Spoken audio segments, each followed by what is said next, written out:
Where's my mouse king? Present. Where's my sugar plum? Whoa, I'm here. I'm your sugar plum, and welcome to this special Christmas reading of the Story Orchestra's presentation of the Nutcracker. Oh, this makes me remember my ballet days. Oh boy. Yes, twirling about in the land of sweets and magical place that I would go to every winter. I know how to spell Tchaikovsky. That's very impressive. Yeah, I thought so too. Oh, I guess he's not actually going to spell it here. Well, should we get on with the reading, Olivia the Ostrich? Yes, and now the storyteller presents the Story Orchestra, featuring the famous score by Tchaikovsky, the Nutcracker. Oh! And you see this right here? It says press the note. I'm going to be pressing the note because this book is going to sing to us the Nutcracker. You're going to hear the famous music from the Nutcracker.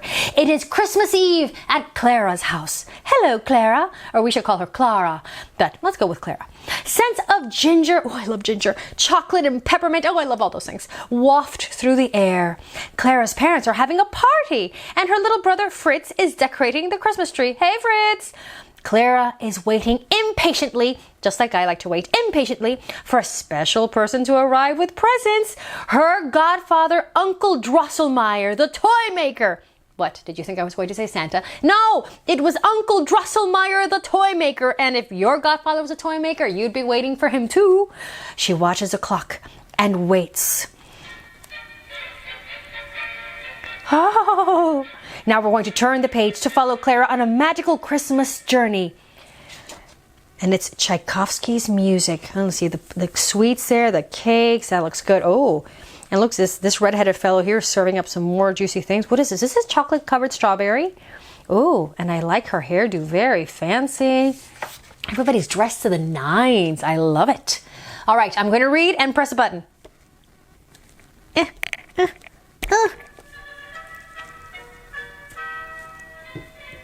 The famous music.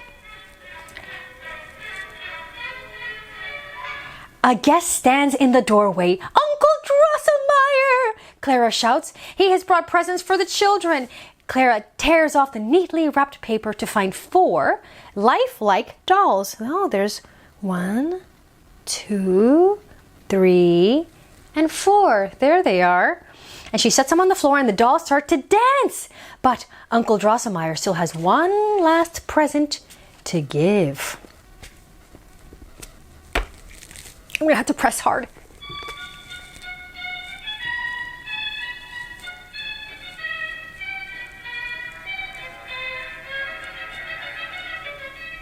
Oh, it looks like Uncle Drosselmeyer is handing over a nutcracker, but the nutcracker, by the look of his face, looks just a tiny bit distressed. I wonder why. Well, the gift is a wooden nutcracker carved in the shape of a little man. Clara carefully places a small almond between his teeth. Crack! The little nut breaks in two. Give it here! Shouts Fritz, pushing a walnut into the nutcracker's mouth. Snap! The nutcracker is broken. Oh no, it was too big of a nut. Oh, Fritz, wails Clara. Here, says Uncle Drosselmeyer, I will fix him. Now off to bed, both of you. Oh, thanks, Uncle Drosselmeyer. You. It's not big enough for a walnut. It's just supposed to be a small almond. Not all the nuts, just a few. Well, Clara can't sleep. Where's my button? There it is. I'm going to press it. Here we go. Oh. Dramatic music. And look at those giant mice, King. Hey, man, how you doing? Clara can't sleep. She's worrying about the nutcracker who's all on his own. Downstairs she creeps past the clock, past the mice who live under the stairs, they're big mice, and past the Christmas tree. Just as the clock strikes midnight, dong, dong, dong, she reaches the nutcracker. Suddenly, the toys grow bigger and bigger and bigger, and so do the mice. A battle begins. Oh no, no wonder the dramatic music. The Nutcracker leads the toy soldiers, but the mice are winning. Clara takes off her slipper and she throws it at the Mouse King. And boom, he falls to the floor with a heavy thud. Woof! Hey, White Rat. Yeah. Your people are pretty aggressive. Oh, yeah, I know. We're from New York. Oh, well, that would explain that. Next page. Wow, look at this beautiful book. It just goes on for days. I had to make the camera extra wide just so you could see all of it. The Nutcracker is magically transformed into a prince, like a real boy, like Pinocchio. Clara, when you killed the Mouse King, you lifted an old curse placed on me, he explains. How can I ever thank you? Will you come with me to my kingdom? Well, who can pass up an offer like that? Clara agrees. And she agrees just as Uncle Drosselmeyer appears with a reindeer sleigh. Did Uncle Drosselmeyer know all about this? Is this a dream? I don't know, but it seems very real. He leads them through the snowy forest and on to the land of sweets. Look at this beautiful land in the distance, and there's people going and sledding with reindeers pulling them along, and these beautiful ballerinas. They look like ice princesses, and there's a red bird and there's a yellow bird. Well, Clara walks through the wide gates. Oh, let's see, I guess we walked all the way through and got to there. And now she walks through the wide gates to a great room with a honeycomb throne. Oh, how sticky! Your dress is going to get dirty and yet delicious. She takes her place at the throne. Wow, she got a privileged seat to watch a wonderful show arranged by the prince, who, as you recall, used to be a Nutcracker. Well, first, chocolate from Spain is produced.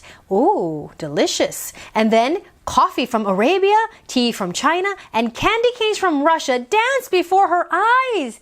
Dancing candy canes? Whatever would come next, wonders Clara.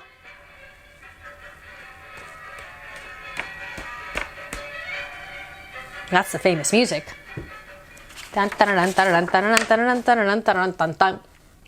Well, now for marzipan dancers. Have you ever had marzipan? Oh my goodness, so delicious. Let me zoom in just a little bit more so you could just take in a little bit more of the book and still read. It's so beautiful, isn't it? 4 marzipan dancers approach the stage in beautiful netted tutus. They take to the floor to perform the next act, the dance of the reed flutes.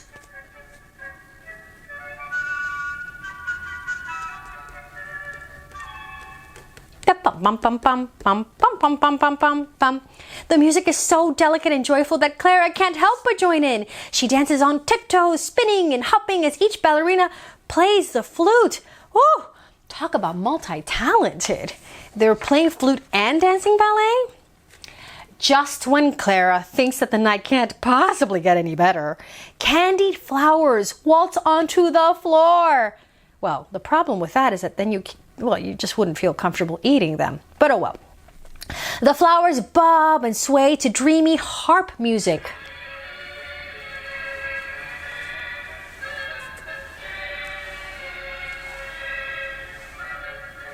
Clara tries to count the number of blossoms, but gets lost. She just gets lost as more and more join in, twirling in a flurry. See, she's watching, and there's her prince, Nutcracker guy, and the fairies are dancing. They're candied flower waltzing. The last dance is the Sugar Plum Fairy. Oh, this is the big number. She was looking after the land of sweets while the prince was away, and is delighted that the prince has come back home. And to thank Clara for lifting the curse, she performs a beautiful dance that is lighter than air.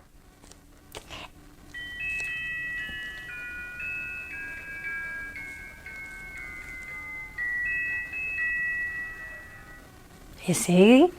That's the famous music. And Clara gasps as the Sugar Plum Fairy spins and spins as if she were on top of a music box. There she's got the throne, the honeycomb seat right next to the stage, the best place to be.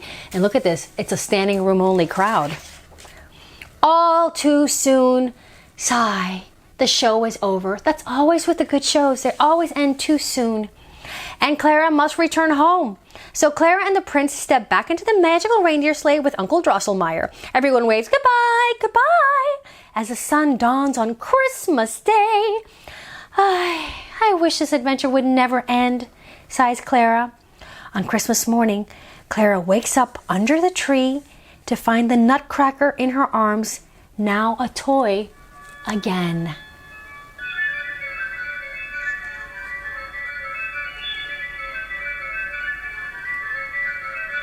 Was it a dream?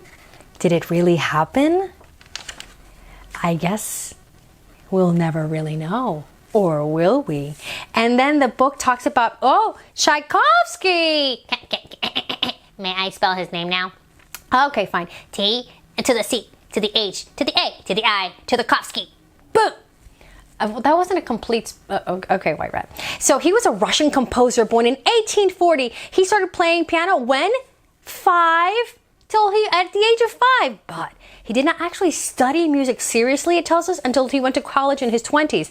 Obviously, a very talented fellow. Have you heard any of this music before? Because if you haven't... let's see. And we can go through all of it in the back and press all the buttons. This is all famous music. Dramatic, isn't it? And this is one of my favorites. La la la la la la la la la la la la la ba da ba da ba. See, and it tells us, and it goes through everything, and it tells us, it gives us details about the music, which is really cool if you love music like I love music.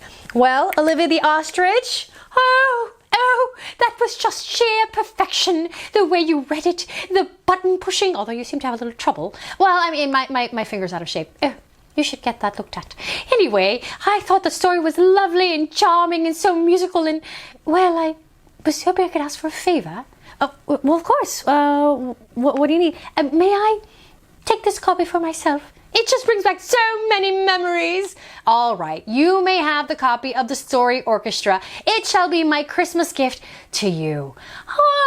And a Merry Christmas to you, storyteller. I shall perhaps, I know. I shall gift you with a dance and perhaps a poetry reading, dramatically recited by myself, of course, since I am royally trained at the dramatic arts. That sounds lovely, but maybe for now we should just sign off. Oh, that's right.